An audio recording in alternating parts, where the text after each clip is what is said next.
여러분, 인생이 계획대로만 흘러간다면 얼마나 좋겠어요. 근데 현실은 거의 그렇지 않잖아요. 정말 완벽하게 세운 계획이 예상치 못한 변수 딱 하나 때문에 완전히 틀어지는 경험 다들 한 번쯤은 있으실 거예요.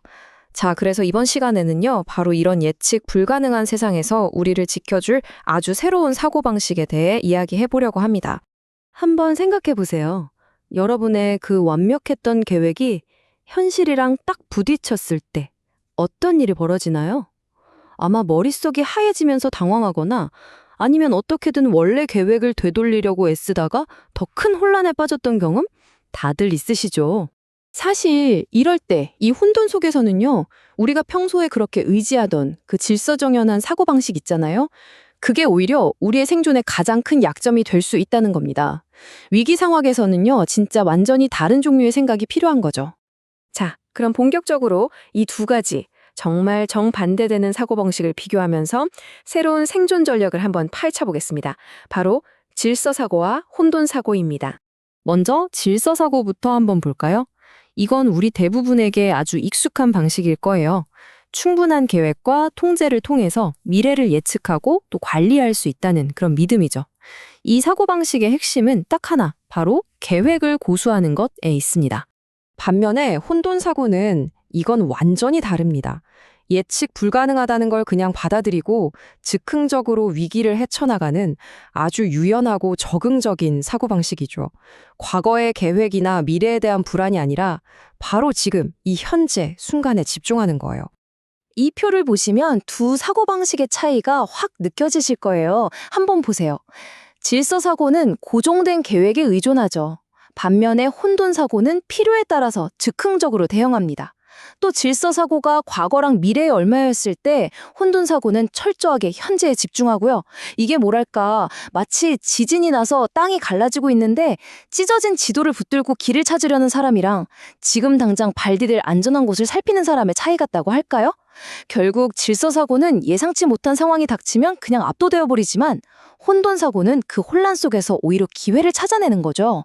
자, 그럼 이제 이 두 사고방식이 실제 목숨이 걸린 위협 상황에서는 어떻게 다르게 나타나는지 좀 더 구체적인 사례를 통해서 한번 살펴보겠습니다. 한번 상상해 보세요. 여러분이 강도를 만났습니다. 그런데 설상가상으로 지갑이 텅 비어 있네요. 강도에게 그냥 순순히 돈을 내어주려던 계획이 실패하면서 이 상황은 순식간에 아주 치명적인 문제로 돌변합니다. 이때 질서사고에 익숙한 사람은 당황해서 얼어붙거나 돈이 없다고 막 따지면서 상황을 더 악화시킬 수 있습니다.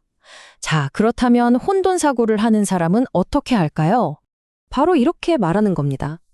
상사가 이런 식으로 저를 해고한 게 너무 싫어요. 그냥 길거리로 내쫓고 제가 다른 일자리를 구하든 말든 신경도 안 쓴다고요. 놀랍지 않나요? 저항하는 대신에 오히려 공감대를 형성하는 거죠. 돈이 없는 그럴듯한 이유를 제시하면서 공격자와 인간적인 연결고리를 만드는 것. 이게 바로 혼돈적 대응입니다. 이런 혼돈사고는 다른 상황에서도 힘을 발휘하는데요. 이번엔 주택 침입 상황을 한번 가정해 볼까요? 혼돈사고는 단순히 맞서 싸우는 게 아니라 환경을 조작해서 자신을 보호하는 일종의 환상을 만드는데 아주 능합니다. 때로는 진짜 자물쇠보다도 저기 보이는 개조순 표지판처럼 위험하다는 착각을 주는 게 더 효과적일 수 있다는 거죠. 자, 침입자가 들어왔을 때 혼돈사고는 이렇게 반응합니다. 집안의 모든 불을 켜고요. TV나 오디오 볼륨은 최대로 높입니다. 그리고 침입자에게 말하는 거죠. 곧 친구들이 파티하러 도착할 거예요. 이렇게 상황을 일부러 혼란스럽고 침입자에게 불리하게 만들어서 직접적인 대치 없이 스스로 물러나게 만드는 겁니다. 시간이 얼마 없다는 착각을 심어주는 거죠. 근데요, 이런 원칙들이 단지 물리적인 위협에만 국한되는 건 아닙니다. 복잡한 사회적, 직업적 위기 상황에서도 엄청난 힘을 발휘하거든요. 아마 많은 분들이 공감하실 만한 정말 스트레스 가득한 상황일 겁니다. 여러분의 상사가 하는 일마다 흠을 잡으면서 지나치게 비판적이에요. 여기서 정면으로 맞서는 건 상황을 악화시킬 뿐이죠. 여기서 혼돈 전략이 어떻게 작동하는지 보면 정말 흥미롭습니다. 완전 역발상이죠. 첫째, 아주 사소한 업무 하나하나에 전부 상사의 승인을 요청하는 거예요. 둘째, 다시는 같은 실수를 반복하고 싶지 않아서 그럽니다. 라고 이유를 대는 거죠. 마지막으로 비슷한 실수를 하는 다른 사람들도 좀 주시하는 게 어떠냐고 넌지시 제안까지 합니다. 결국 상사 입장에서는요, 나를 일일이 감시하는 게 그냥 내버려 두는 것보다 더 귀찮은 일이 되게 만드는 겁니다. 자, 이번엔 시선을 경제적 위기 상황으로 한번 돌려보죠. 과거의 직업과 세워뒀던 계획이 모두 사라진 그런 절망적인 상황입니다. 이런 때일수록 경직된 장기 계획은 정말 아무런 쓸모가 없게 되죠. 혼돈사고를 하는 사람은 이렇게 생존합니다. 과거의 직업적 정체성은 과감히 버리고요. 여러 파트타임 일을 하면서 선택지를 늘립니다. 자선단체나 정부 지원을 부끄러움 없이 활용하고 나중에 팔거나 교환할 수 있는 할인 품목들을 모으기 시작하죠. 중요한 건 좌절하는 대신에 어려운 상황 속에서 새로운 기회를 만들어내는 그 실용적인 자세입니다. 자, 그럼 지금까지 살펴본 이 철학을요, 오늘부터 바로 사용할 수 있는 간단하고 실행 가능한 도구로 한번 정리해 보겠습니다. 혼돈사고의 4가지 핵심 원칙입니다. 첫째, 현재에 집중하세요. 실패한 계획은 잊어버리고 바로 지금 내가 가진 선택지가 무엇인지 보는 겁니다. 둘째, 선택지를 늘리세요. 위기 상황에서는 가장 많은 선택지를 가진 사람이 이깁니다.